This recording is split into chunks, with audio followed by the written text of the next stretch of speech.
Hello বন্ধুরা, তো আমি নাটঘাট ছন্দা, আমার ছন্দা ব্লগে আপনাদেরকে সুস্বাগতম। তো আজ একটা নতুন রেসিপি বানাবো। সকলেই দেখছি ভিডিওতে, ইউটিউবে ডিম ভাপা করছে। তো যে যার মতো করছে, আমি কিন্তু আমার রেসিপিটি আমার মতো করে করব, মানে আমার পছন্দ মতো, আমার যা যা সরঞ্জাম আছে। তো চলুন দেখিয়ে দিই। তো আমি ফার্স্টে মশলাটা নেড়ে নিই, কারণ আমি অলরেডি সেটা চড়িয়ে দিয়েছি।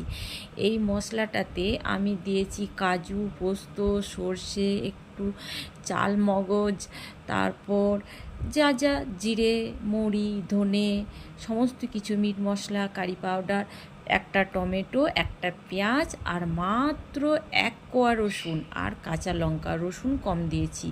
তো আমার মশলাটা তাকে কষা হোক। আর এই দিকে আমি দেখিয়ে দিই যে ডিমগুলো কিন্তু আমি সেদ্ধ করে হাফ হাফ পিস করে লবণ হলুদ দিয়ে খড়া কড়া করে ভেজে নিয়েছি। ঠিক আছে। আর এই যে মুসুর ডালের বড়া, এগুলো আছে। আর মাছ এনেছিলাম, আমার ছেলে ডিম খায় না। তো মাছ আনতে গেলাম, এই 3 পিস মাছে একটা বড় লেজ ছিল। তো যার কাছে মাছ নিলাম, সে বলল, কাকিমা 3জনেরই হয়ে যাবে, পাতলা পাতলা করে কেটে দিই, আর লেজাটা ভাইয়ের জন্য বড় রাখি। ভাই বলতে আমার ছেলেকে বলল। আমি বললাম ঠিক আছে, তাই কর। তো আর এই যে মসুর ডালের আমি টক করেছি, আর কয়েকটা বড়া আমি রেখে দিয়েছি, এটাতেই দিয়ে দেবো। তবে এই বড়াগুলোতে কিন্তু আমি পেঁয়াজ লঙ্কা কুচো করে দেওয়া আছে, যাতে খেতে সুস্বাদু হয়। আর আধখানা আলু আছে। এই সমস্ত কিছু আমি গ্রেভিটার মধ্যে ফেলে দেবো। আর কাঁচা পেঁয়াজগুলো আমি কুচো করে রেখেছি, শেষে ওপরে দেবো, গায়ে গায়ে লেগে থাকবে, ভালো লাগে। আর টমেটো, আলু, পোস্ত, টক, শাক আমার অলরেডি নেমে গেছে। আর আমি স্বাদের ব্যালেন্সের জন্য বন্ধুরা একটুখানি চিনি দিয়ে দিলাম। সমস্ত কিছু দেওয়া আছে, এবং আমি চেখে দেখলাম লবণ মিষ্টিটা ঠিকঠাক হয়েছে। ঠিক আছে। ছেলে একবার উঠে এসে দেখে গেল, মা এত সেন্ট উঠছে, কি রান্না করছো? আর ওই যে কালো কালো যেগুলো দেখাচ্ছে, ওইগুলো আমি কস্তুরি পাতা দিয়েছি। সব ভিডিও তো আর করা হয় না বন্ধুরা।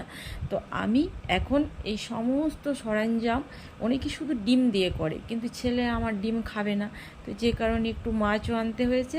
আর যেহেতু মুসুর ডালের বড়া করছিলাম, সেটাও দিয়ে দিলাম। আর ওপরে কাঁচা পেঁয়াজ ছড়িয়ে দিলাম। আর আমি নাম সাক্ষী তেল দেবো। কাঁচা তেলটা একটু ওপরে বেশি দিলে টেস্টটা বেশি হয়, কিন্তু বিষয়টা হচ্ছে যে আমাকে তেলে হাতটা কমাতে হয়েছে বাধ্য হয়ে, কারণ ছেলের জন্ডিস হয়েছিল। তখন থেকে আমি কিন্তু তেল মশলা কমিয়ে দিয়েছি। কিন্তু মাছ, মাংস, ডিমটা আমার হয় না, খেলে হয় না, চটপট রান্না। তো এই ছিল আমার ফাইনাল লুক। খেতে কিন্তু প্রচণ্ড সুস্বাদু হয়েছে।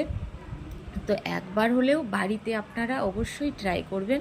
আমি যেটা করেছি, শেষে একটুখানি আরেকটু কাঁচা সর্ষের তেলটা দিয়েছিলাম বলে আরেকটু টেস্টটা ভালো হয়েছে। তো সকলে ট্রাই করবেন। ভালো থাকবেন। টাটা।